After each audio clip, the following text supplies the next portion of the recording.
안녕하세요. 저는 상처와 흉터를 연구하고 치료하는 성형외과 전문의 한강수 성형외과 이윤혜 원장입니다.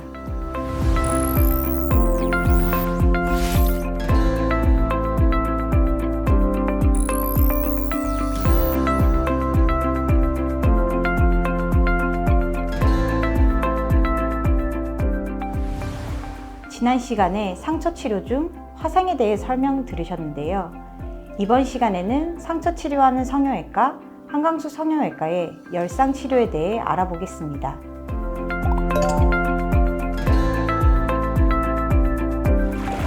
먼저 열상이라고 하는 것은 손가락을 칼에 베이거나 넘어질 때 얼굴이나 무릎이 바닥에 강하게 부딪히면서 피부가 찢어지는, 즉 피부에 균열이 생기는 것을 말합니다.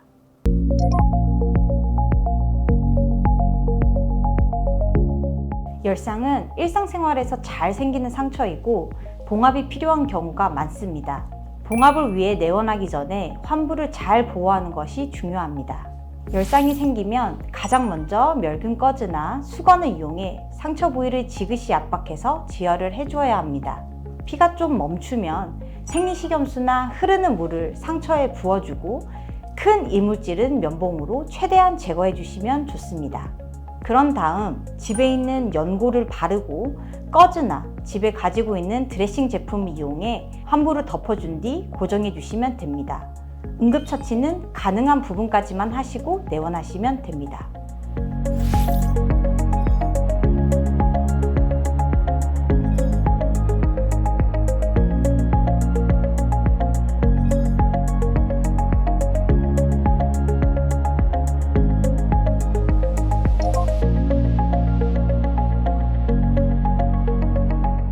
올바른 응급처치 방법이 있다면 흔히 하는 실수도 있습니다.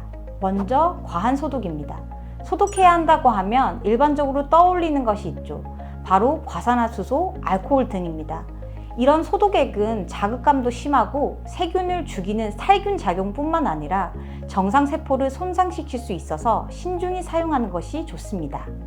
그리고 상처에 지혈가루 또는 가루형 연고를 뿌리는 것은 좋지 않습니다. 이런 가루형 제품들은 오히려 상처에 이물질로 작용할 수 있고 다른 이물질을 흡착하는 경향이 있어 오히려 상처의 염증을 악화시킬 수 있습니다. 또 곪지 않으려면 공기가 통해야 한다는 믿음으로 인해서 상처를 열어둔 채로 내원하시는 경우가 많은데 이것은 감염될 확률이 높아져서 상처에 좋지 않습니다.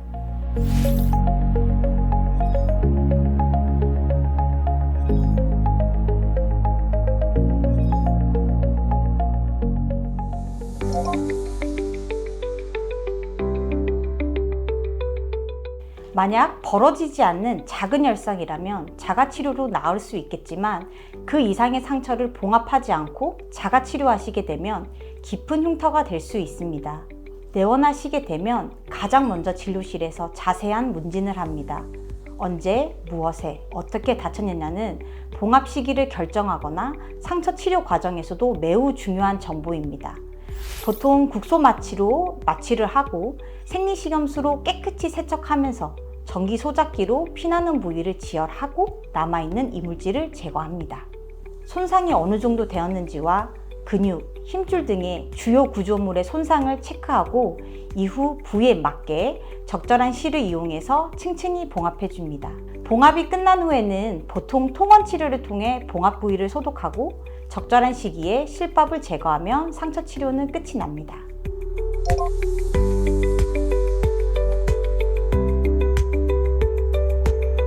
열상이 생기게 되면 가장 많이 걱정하시는 것은 당연히 흉터입니다.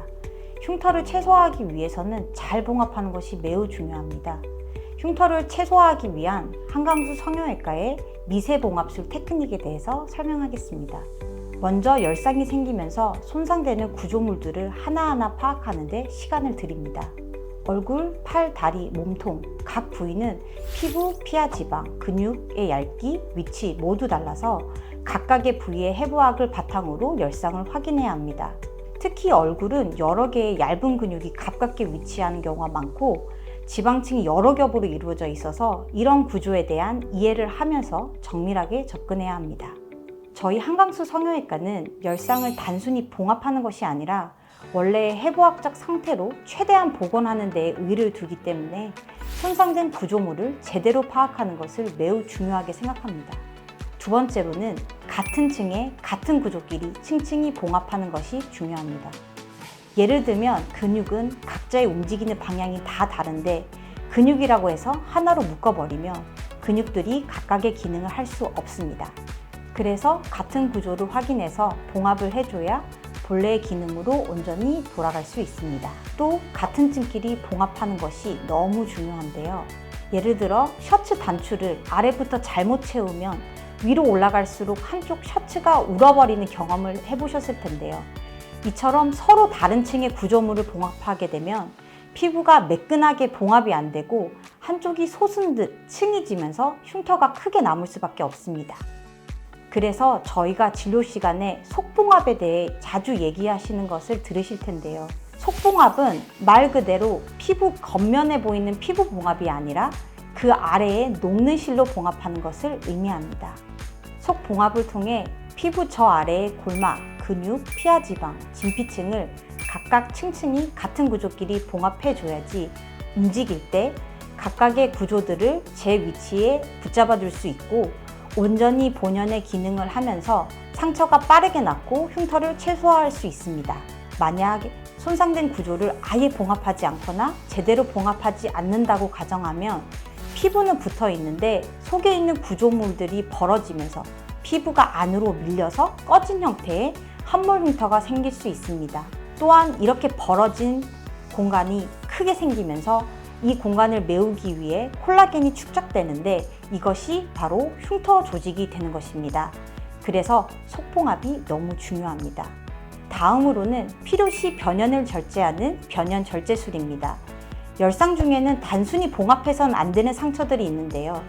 칼과 같이 날카로운 물체에 베이는 경우는 잘린 단면이 깔끔한 데 비해 넘어지면서 피부가 지디겨져 발생하는 열상들은 지나치게 불규칙하면서 피부가 갈리고 괴사되는 경우가 있습니다. 이런 경우 수술 도구를 이용해서 더러운 주변부를 정리하는 것을 변연 절제술이라고 합니다. 단순히 봉합하는 것보다 필요시 이런 변연 절제술을 적절히 사용하는 것이 더 완성된 치료라 할 수 있겠습니다. 마지막으로 피부 봉합은 부위에 맞게 가능한 촘촘히 봉합해야만 상처 회복 속도가 빠르고 흉터를 최소화할 수 있습니다. 앞서 말했듯이 우리 몸의 각 부위는 계속 움직이고 있습니다. 특히 얼굴은 움직임이 굉장히 많은 곳으로 조밀하지 않게 봉합하면 움직임에 따라 열상이 벌어져 버리거나 넓게 벌어진 형태의 흉터가 됩니다. 그래서 피부 봉합은 얇은 실을 이용해 촘촘하게 봉합하고 있습니다. 하지만 피부 봉합을 하기도 전에 이미 속 봉합만으로도 피부가 탁 모여져 있기 때문에 피부 봉합은 가능한 조기에 제거해서 많이들 걱정하시는 실밥 자국이 거의 안 남게 치료할 수 있습니다.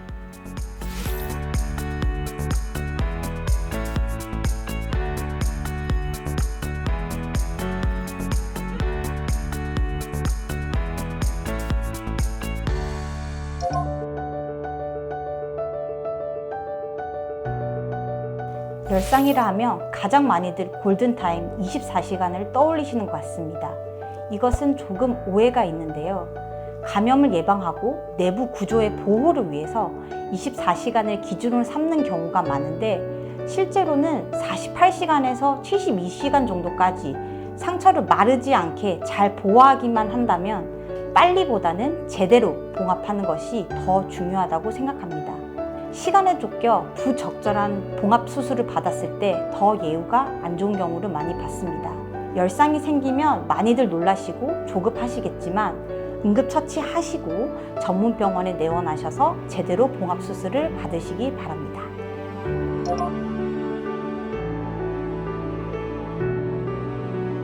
타 병원에서 봉합하시고 저희 병원에서 재봉합을 문의하시는 경우가 정말 많습니다. 저희가 최종적으로 재봉합을 결정하는 데 있어 다음과 같은 경우가 있습니다. 첫 번째, 봉합이 벌어졌다는 것은 속봉합, 피부 봉합 모두 충분하지 않다는 것이며 두 번째, 실밥 자국을 많이 남기는 굵은 실로 듬성듬성 봉합되어 있는 경우에도 피부 봉합이 충분치 않아 재봉합을 결정합니다. 세 번째, 피부 봉합이 너무 세게 되어 있는 경우에는 피부 괴사가 있을 수 있어 재봉합이 필요하며, 또한 피부 경계가 층이 나거나 속 봉합이 충분치 않다는 것은 곧 흉터 예후가 안 좋을 것으로 예상되는 경우이기 때문에 재봉합이 필요합니다. 마지막으로 심한 부종과 진물이 계속 나는 경우인데요.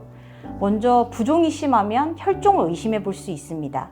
혈종은 피가 굳은 것으로 흡수되는 과정에서 흉터 조직을 많이 만들기 때문에 수술적으로 제거해 주는 것이 좋습니다.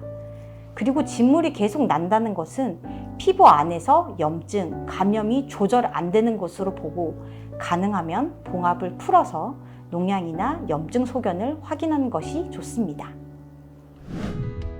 먼저 열상이라고 하는 것은 손가락을 칼에 베이거나 넘어질 때 얼굴이나 무릎이 바닥에 강하게 부딪히면서 피부가 찢어지는, 즉 피부에 균열이 생기는 것을 말합니다. 열상이 생기면 가장 먼저 멸균 꺼즈나 수건을 이용해 상처 부위를 지그시 압박해서 지혈을 해주어야 합니다. 피가 좀 멈추면 생리식염수나 흐르는 물을 상처에 부어주고 큰 이물질은 면봉으로 최대한 제거해 주시면 좋습니다. 그런 다음 집에 있는 연고를 바르고 꺼즈나 집에 가지고 있는 드레싱 제품을 이용해 환부를 덮어준 뒤 고정해 주시면 됩니다. 응급처치는 가능한 부분까지만 하시고 내원하시면 됩니다. 내원하시게 되면 가장 먼저 진료실에서 자세한 문진을 합니다. 보통 국소 마취로 마취를 하고 생리식염수로 깨끗이 세척하면서 전기 소작기로 피나는 부위를 지혈하고 남아있는 이물질을 제거합니다. 손상이 어느 정도 되었는지와 근육, 힘줄 등의 주요 구조물의 손상을 체크하고 이후 부위에 맞게 적절한 실을 이용해서 층층이 봉합해 줍니다. 봉합이 끝난 후에는 보통 통원 치료를 통해 봉합 부위를 소독하고 적절한 시기에 실밥을 제거하면 상처 치료는 끝이 납니다. 흉터를 최소화하기 위한 한강수 성형외과의 미세봉합술 테크닉에 대해서 설명하겠습니다. 먼저 열상이 생기면서 손상되는 구조물들을 하나하나 파악하는 데 시간을 드립니다. 저희 한강수 성형외과는 열상을 단순히 봉합하는 것이 아니라 원래의 해부학적 상태로 최대한 복원하는 데 의의를 두기 때문에 손상된 구조물을 제대로 파악하는 것을 매우 중요하게 생각합니다. 두 번째로는 같은 층에 같은 구조끼리 층층이 봉합하는 것이 중요합니다. 다음으로는 필요시 변연을 절제하는 변연 절제술입니다.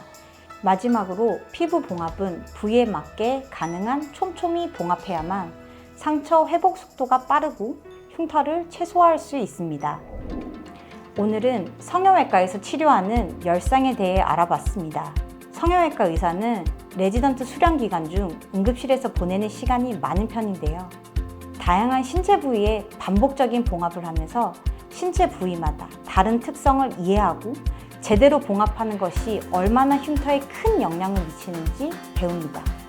이렇게 오랜 시간과 경험을 축적시켜 쌓아온 본인의 테크닉으로 한강수 성형외과의 이정환 원장님과 저는 환자 한 분 한 분 최선을 다해 봉합하고 있습니다. 마지막으로 상처 치료는 빠르게도 좋지만 전문 병원에서 제대로 된 봉합 수술을 받으셔야 흉터를 최소화할 수 있다는 점 기억해 주시고, 이번 영상을 통해 성형외과에서 상처 치료하는 이유에 대해 조금이라도 이해가 되셨길 바랍니다. 그럼 다음 영상을 통해 또 만나 뵙겠습니다. 저는 상처와 흉터를 연구하고 치료하는 성형외과 전문의 한강수 성형외과 이윤혜 원장이었습니다. 감사합니다.